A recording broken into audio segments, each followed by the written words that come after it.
A Jerseyman found dead in his flat 2 weeks ago died from a lethal cocktail of drugs and alcohol. An inquest jury heard today that 31-year-old Anthony Miller drank 14 pints of beer and that evening took 4 or 5 methadone tablets, a heroin substitute. He'd also consumed a quantity of vodka and an LSD tablet. Mr. Miller had been unemployed for 2 months but was due to start a new job the following week. The director of Jersey's Alcohol and Drug Service believes dealers controlling the drugs market could be limiting the supply of cannabis to tempt users into taking heroin. Jim Hollywood says 30 heroin addicts come to the unit for regular treatment. He estimates there are at least 200 heroin users in St Helier alone.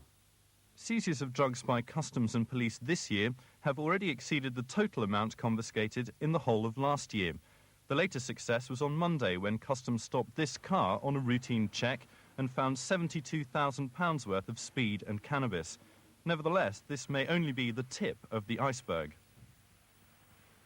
I think there's always the possibility that either agency, customs or police, whatever they seize is a very small proportion of what is available. Police say Jersey's drug problem follows about 10 years behind the UK, which itself follows 10 years behind America. The pattern being revealed is that the most dangerous drugs are now taking hold in the island. We in the Drugs and Alcohol Service have seen a very dramatic increase in referrals for this particular drug use. In earlier years we did see heroin users, but they were largely itinerant workers from the great cities in the north of the British Isles. The people we are now seeing are long-term residents of Jersey who have developed a very serious dependency. Ironically, the success of police and customs operations in stemming the flow of drugs like cannabis coming into Jersey may be having an effect on the type of drug now being consumed. The best evidence we have is that there's in fact a shortage of cannabis in Jersey, at least over the past 6 to 12 months. And there is no doubt that people who like cannabis also appear to like the effects of heroin. So in the absence of cannabis, some people have been lured into using heroin. Jim Hollywood believes the dealers are now moving away from soft drugs and into the more lucrative and dangerous heroin market. It may seem like a conspiracy theory, but I think there's more than a grain of truth in the claim that those who might control the market, as there are bigger profits to be made in the sale of heroin, it might be in their best interests to reduce the supply of cannabis and increase the supply of heroin. It's a fairly fluid market, and therefore it's feasible that the more effective we are in respect of any supply line, shall we say cannabis for instance, that may have an impact on the availability of other drugs. Detective Inspector Mallett says the only way to solve the drugs problem is by a coordinated approach. He says the demand side is just as important as the supply, and the education of young people and their parents is now paramount. The parishioners of St John in Jersey will have to go to the polls to elect a new deputy, even if former Constable John Lesueur decides not to offer himself for election. That's because former Centenier Phil Rondell has already said he'll stand for the vacant seat following the election of Carl Hinno as Constable, and now Vantenier Chris Taylor has also announced that he'll stand. The election will probably take place in October. John Lesueur may be on holiday, but the political controversy that has dogged the former constable refuses to lie down. In his absence, Phil Rondell and St John farmer and honorary policeman Chris Taylor have announced they will stand for the vacant deputy seat. Mr Rondell said he wants to return the parish to a sleepy backwater, free of what he calls personalities like Mr Lesueur. Did 38-year-old Mr Taylor, a staunch defender of the honorary system, believe, like Mr Rondell, that recent events had damaged the parish? I don't think the parish's reputation has been damaged, perhaps a little dented. But I do feel that Mr Lesueur should stand down. I have seen him and put my view across to him. Because if he were to stand and be elected, I think it would damage the parish, and I don't think it's in the parish's interests to do so.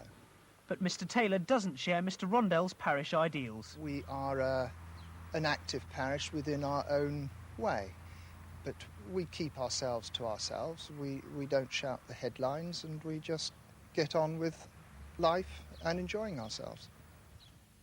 So St John will see an election for deputy, with or without John Le Sueur. Both Phil Rondell and Chris Taylor maintain this election is not about personalities. But in expressing their views on Mr Le Sueur so forcibly, they may yet make it just that. We go flying, in a small way, after the break, have a new face for you with the diary, and Gordon's in Wayne's World. Check it out, dudes, in a couple of minutes.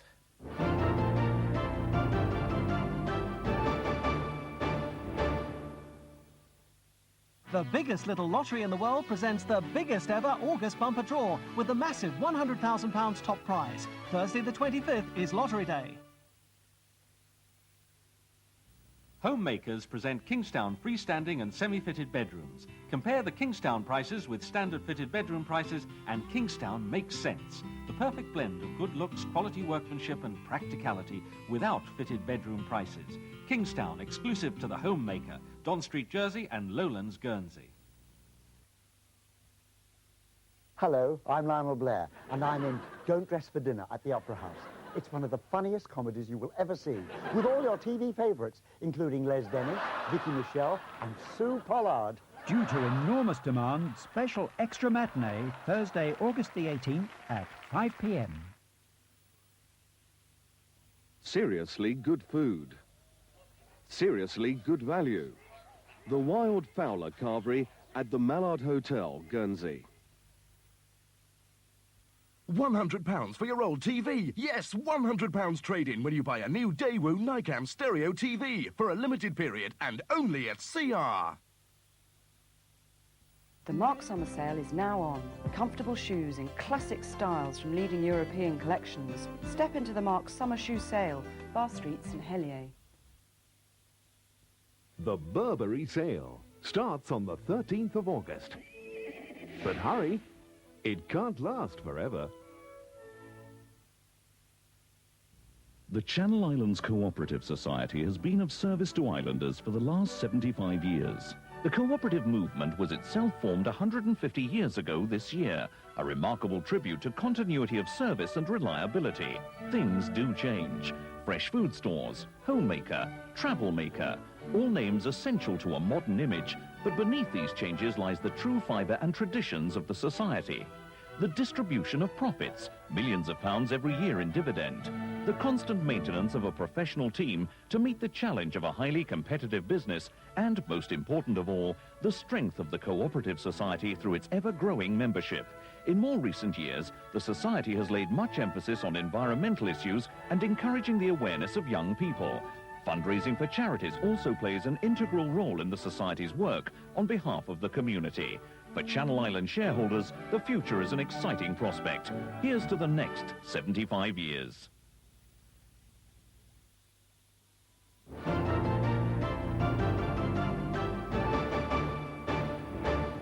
Last month, in a low-key ceremony, probably unnoticed by most islanders, Senator Jean Lemaitre opened Jersey's newest runway. But before you start worrying about increased noise levels, the problems associated with more tourists, or even the hope that it'll now be possible to fly from Jersey to more exotic locations, I better let you into the secret. The runway is only for the use of the Jersey Model Aero Club. Jersey's Model Aero Club have been running since 1962 and can boast a membership of over 100. For years, they've been operating from a gravel runway at Leyland, but a new tarmac runway opened last month by Senator Jean Lemaitre marks a new era. On a Hoggin runway, we've had a lot of stones thrown up by the propeller, causing damage to the underside of the aeroplane. This won't happen on a tarmac runway. Club members own a variety of craft, including biplanes, gliders, helicopters and even jets. Once you know how to fly, they're basically very simple to fly, but putting them through the manoeuvres and things that you have to do is quite another matter entirely to get it right. They're, on average, I mean, your trainers and what have you, you're perhaps doing speeds of 50, 60, 70 miles an hour.